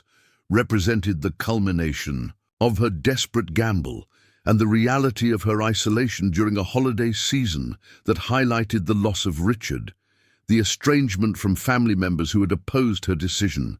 and the overwhelming scale of challenges she faced as the owner of a massive contaminated institutional property that even professional developers had deemed financially catastrophic. The holiday reflection that Eleanor permitted herself during those isolated hours included recognition that her decision had been driven by mathematical desperation rather than irrational hope, with conventional approaches guaranteeing homelessness, while property acquisition offered at least some possibility of unexpected positive outcomes that might address her financial crisis through historical significance, salvage operations, or discoveries that weren't apparent during limited pre-auction inspection opportunities. The renewed determination that emerged from Eleanor's Christmas Eve reflection focused on systematic exploration of previously inaccessible areas, prioritizing spaces with potential historical significance or salvage value that might generate immediate funds for property securing and potentially address her personal financial crisis before the January 15th foreclosure deadline that would eliminate her housing security, regardless of whether the hospital property ultimately provided salvation or accelerated her financial destruction. The surgical wing exploration that Eleanor prioritized on December 26th required navigation through maintenance tunnels that bypassed structurally compromised corridors, allowing access to an institutional medical facility that had been modernized. In the early 1990s, before state budget limitations had eliminated many direct treatment services and gradually reduced the hospital's patient capacity throughout the early 2000s, leading to eventual closure in 2017 during comprehensive mental health system restructuring. The surgical facilities that Eleanor documented included 4 operating theaters, preparation areas, recovery rooms, and specialized treatment spaces designed for psychiatric interventions, including electroconvulsive therapy suites that reflected the institution's evolution through controversial treatment methodologies that characterized mid-century psychiatric approaches before pharmaceutical interventions became the predominant treatment protocol for severe mental health conditions, requiring institutional management. The Maine surgical suite that Eleanor carefully documented on December 26th contained equipment that appeared surprisingly intact despite the facility's 8-year abandonment, with specialized psychiatric treatment apparatus, diagnostic equipment, and surgical tools still arranged as though waiting for the next procedure. The surgical wing's isolation from exterior walls had protected it from the water damage and freeze-thaw cycles that had devastated other areas, preserving both the equipment and the facility itself in a condition that suggested hurried abandonment. rather than systematic decommissioning during the 2017 closure. The operating theatre design reflected specialized psychiatric surgical approaches from the mid-1990s renovation, with observation areas, recording systems, and specialized restraint mechanisms that characterized institutional psychiatric treatment. During an era when surgical interventions remained part of treatment protocols for specific conditions, Eleanor's methodical documentation included detailed photographs, equipment serial numbers, and manufacturer information that might support salvage valuation or potential sales to medical museums and psychiatric history collections.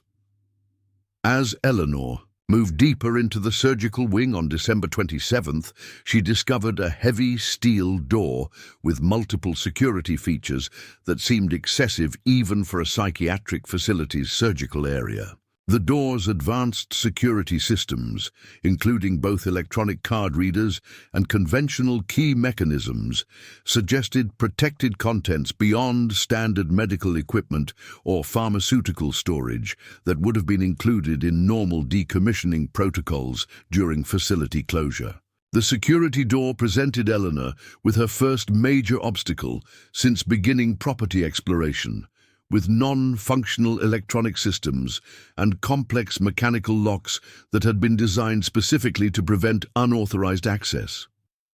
The key collection provided during property transfer didn't include anything matching the specialized security door, suggesting this area might have been intentionally excluded from decommissioning protocols or official inventory documentation provided. During the auction process, after hours of unsuccessful attempts to access the secured area through conventional means, Eleanor's methodical exploration of adjacent mechanical rooms revealed a maintenance access panel that hospital engineers had created to allow emergency system access if security mechanisms failed during critical operations. The small utility passage required Eleanor to navigate a cramped crawl space between structural walls, emerging into a small anteroom that preceded the main secured area that had been designated on facility maps simply as special storage, authorized personnel only. The anteroom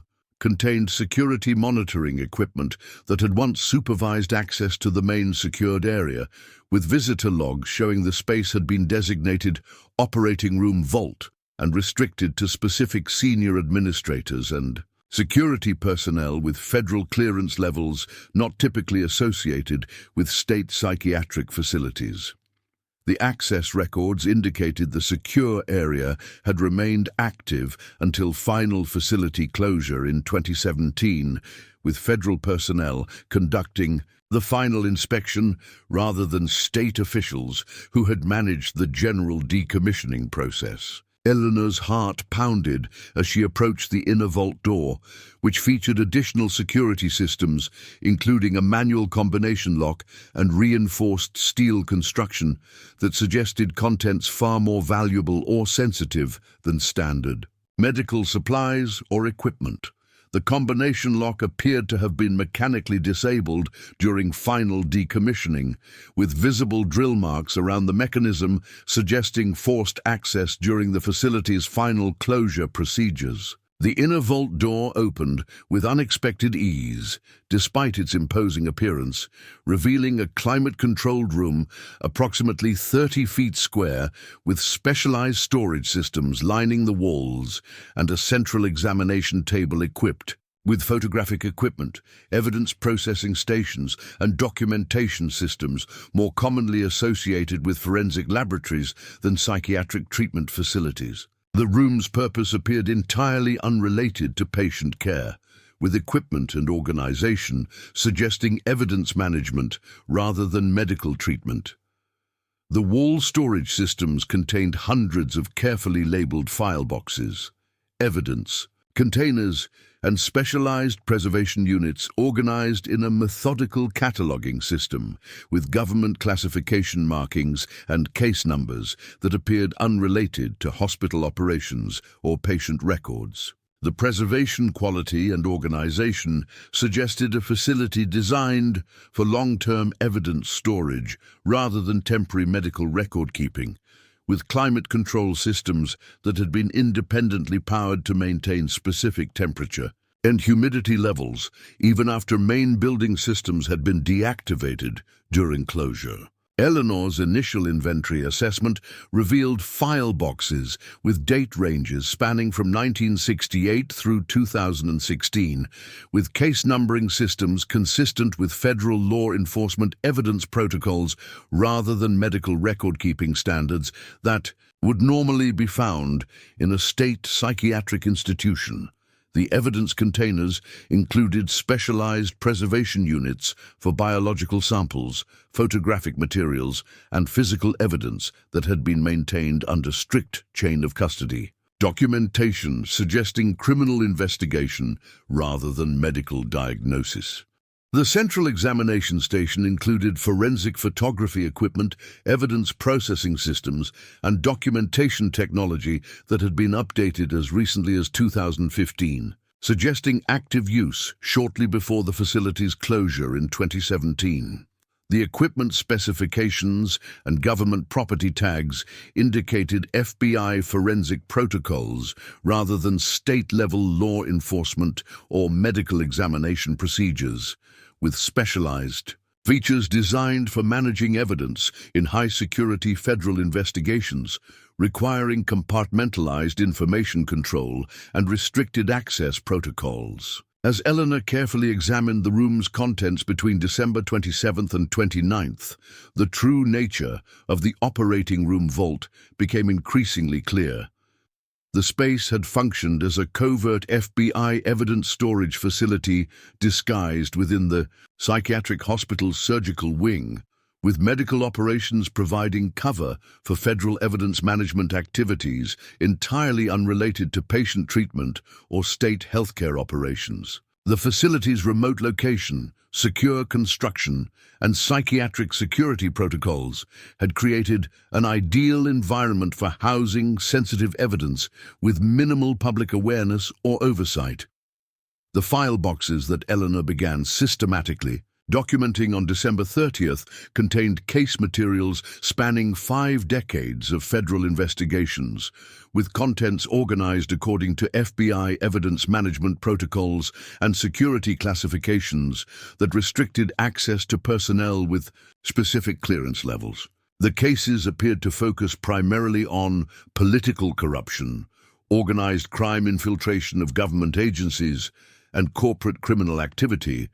with documentation suggesting the facility had specialized in housing evidence for cases where conventional FBI evidence storage might have been compromised by the sensitive nature of investigations involving powerful political and business interests. The most recent files, dating from 2010 through 2016, contained evidence from investigations into political corruption cases that had never been publicly disclosed, with documentation of illegal campaign contributions, bribery schemes involving federal infrastructure contracts, and influence peddling operations that had compromised government regulatory agencies responsible for banking oversight, pharmaceutical approval processes, and defense procurement. The evidence included recorded conversations, financial records, and sworn testimony that established criminal activity at the highest levels of corporate and political structures.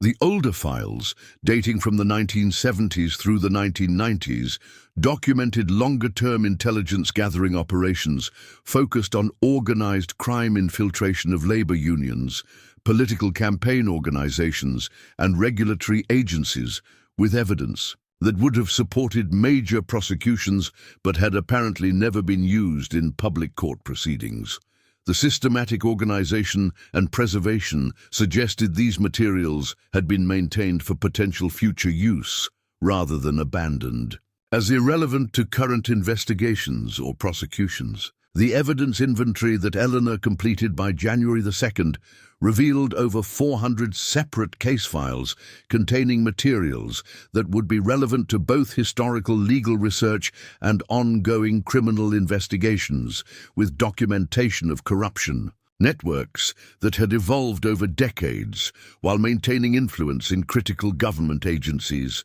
regulatory bodies, and political organizations. The systematic preservation and organization suggested these materials represented intentional documentation of criminal patterns rather than isolated case evidence, with cross-referencing systems connecting related investigations across multiple decades and jurisdictions. The implications of Eleanor's discovery became increasingly clear as she researched the legal status of abandoned federal evidence through online legal resources and consultation with a former prosecutor who had written extensively about evidence handling protocols. The former prosecutor, speaking hypothetically without specific knowledge of Eleanor's situation, confirmed that abandoned federal evidence potentially fell under whistleblower protection programs if it documented criminal activity that had not been properly prosecuted or disclosed to appropriate oversight authorities. The whistleblower protection research that Eleanor conducted between January 3rd and 5th revealed federal programs designed to incentivize disclosure of evidence documenting criminal activity, public corruption, or regulatory violations that had been concealed from proper investigation or prosecution. These programs included both legal protection for individuals who disclose such evidence and potential financial rewards calculated as a percentage of recovered funds, penalties, or cost savings resulting from exposure of criminal schemes that had defrauded government agencies or compromised regulatory integrity. The strategic planning that occupied Eleanor's thoughts during early January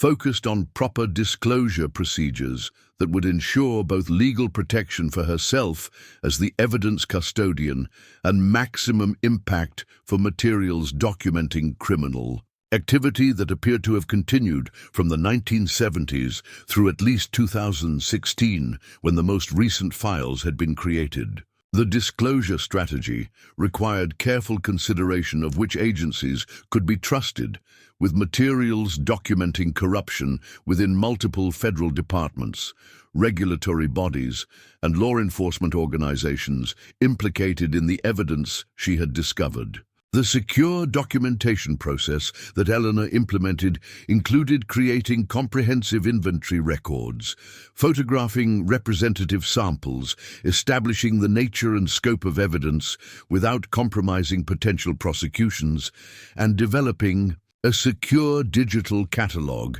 that could be provided to appropriate authorities without surrendering physical evidence that might be destroyed or suppressed if improperly handled during initial disclosure procedures. The legal consultation that Eleanor arranged on January the 6th required liquidating her remaining assets to secure specialized advice from Patricia Morrison, a former federal prosecutor who had established a private practice focusing on whistleblower protection and governmental accountability after 27 years with the Department of Justice. Morrison's consultation fee of $3,800 consumed Eleanor's final financial reserves, but provided essential guidance for navigating the complex legal landscape surrounding abandoned federal evidence and whistleblower protection programs.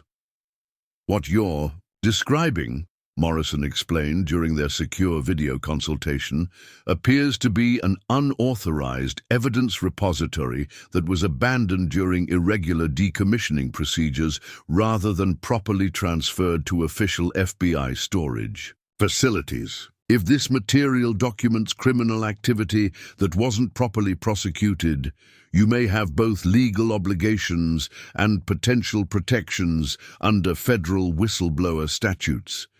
But the process must be handled with extreme care given the apparent sensitivity and scope of the evidence you're describing. The disclosure strategy that Morrison outlined included bypassing potentially compromised local FBI offices in favor of direct communication with the Department of Justice's Public Integrity Section and Office of Inspector General,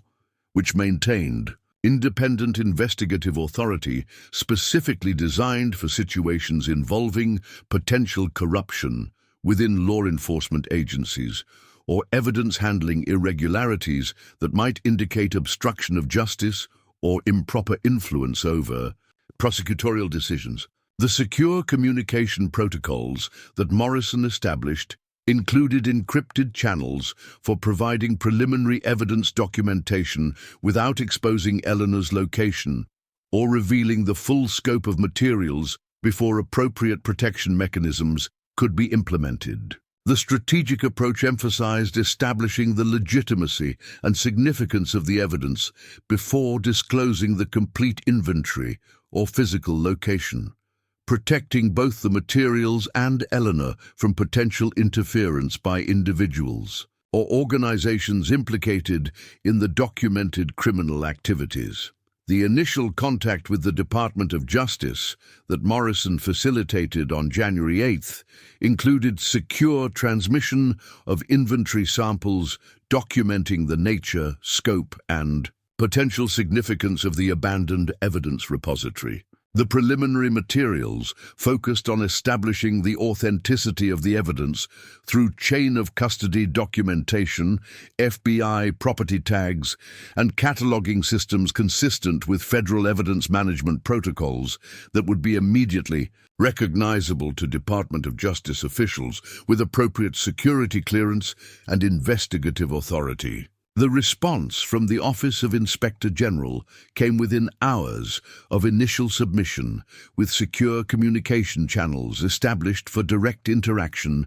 with senior investigators who specialized in internal investigations involving potential irregularities in evidence handling, case management, or prosecutorial decisions that might indicate improper influence or obstruction of justice within federal law enforcement organizations. The immediate high-level response confirmed both the legitimacy and significance of Eleanor's discovery, triggering specialized protocols designed for whistleblower protection in cases involving sensitive federal evidence.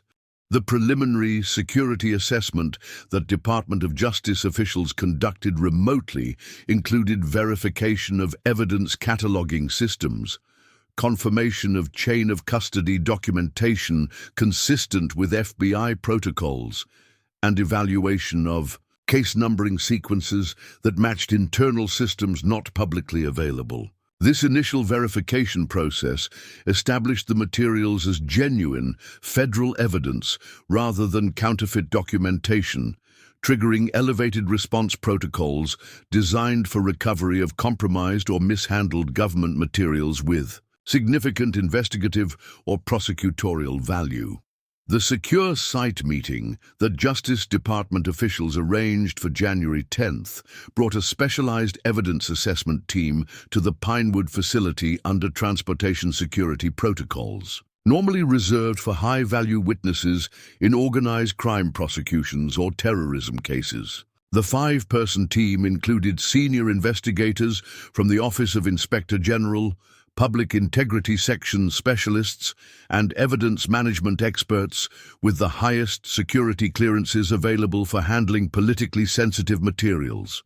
documenting potential corruption within government agencies or law enforcement organizations. Mrs. Walsh, the team leader, introduced himself as Special Agent Thomas Harrington. I've been with the Office of Inspector General for 22 years, and I can state without hesitation that what you've discovered represents one of the most significant unauthorized evidence repositories I've encountered in my entire career.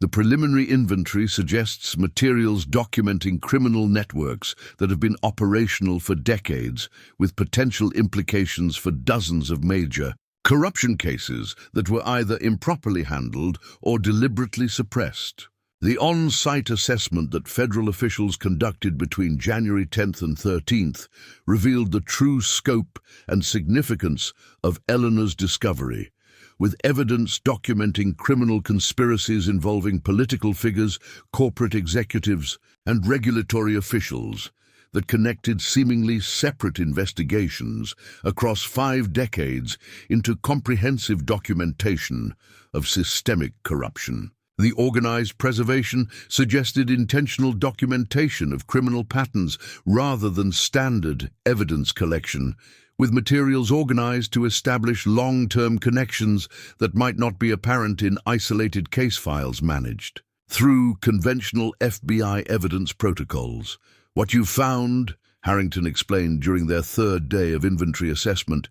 appears to be an unauthorized documentation project maintained by a small group of FBI agents who were tracking corruption patterns that crossed jurisdictional boundaries and spanned multiple decades. The organization and preservation suggest they were creating a comprehensive record of criminal networks that had established influence within the very agencies responsible for investigating them, potentially as insurance against interference with legitimate prosecutions or as preparation for eventual disclosure if conventional justice channels proved compromised. The whistleblower protection agreement that Justice Department officials formalized on January 14th included comprehensive legal immunity for Eleanor regarding her possession and disclosure of federal materials, financial compensation for secure evidence transition, and confidentiality provisions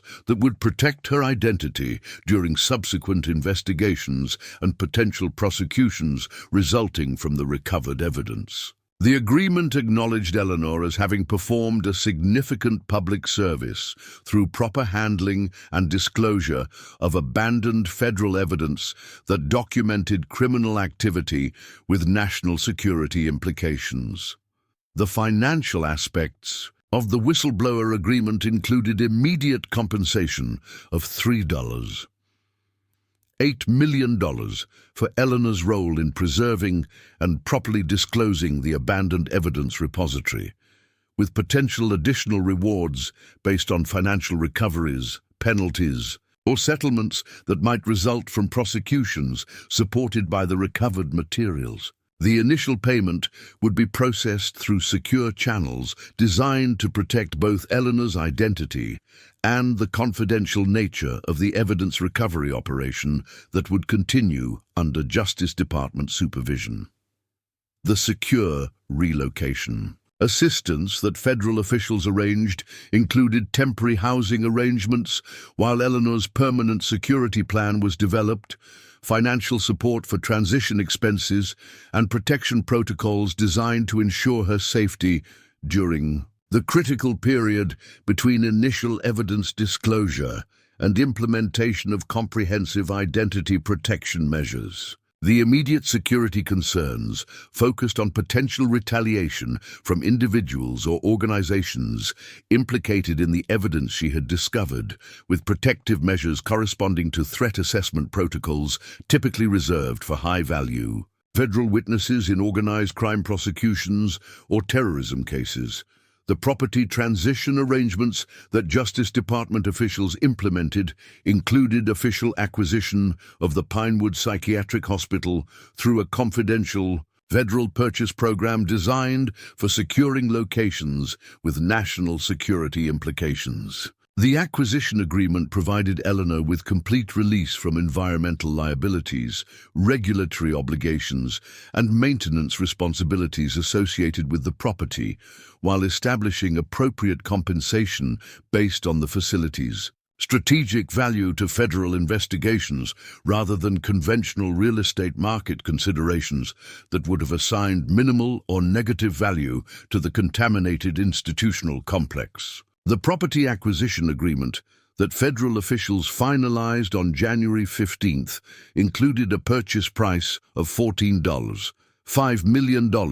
reflecting the strategic investigative value of the evidence repository rather than the contaminated property's conventional Market value that environmental specialists had assessed as negative due to remediation costs exceeding potential development returns. The agreement transferred all environmental liabilities and regulatory obligations to federal ownership, while providing Eleanor with compensation that reflected her role in preserving critical evidence rather than standard real estate valuation. Metrics that would have deemed the property financially worthless or negative in conventional markets. The specialized consulting agreement that Justice Department officials established on January the 16th formalized Eleanor's role in the ongoing evidence assessment process. With her professional experience in library science, archival management, and historical preservation, providing valuable expertise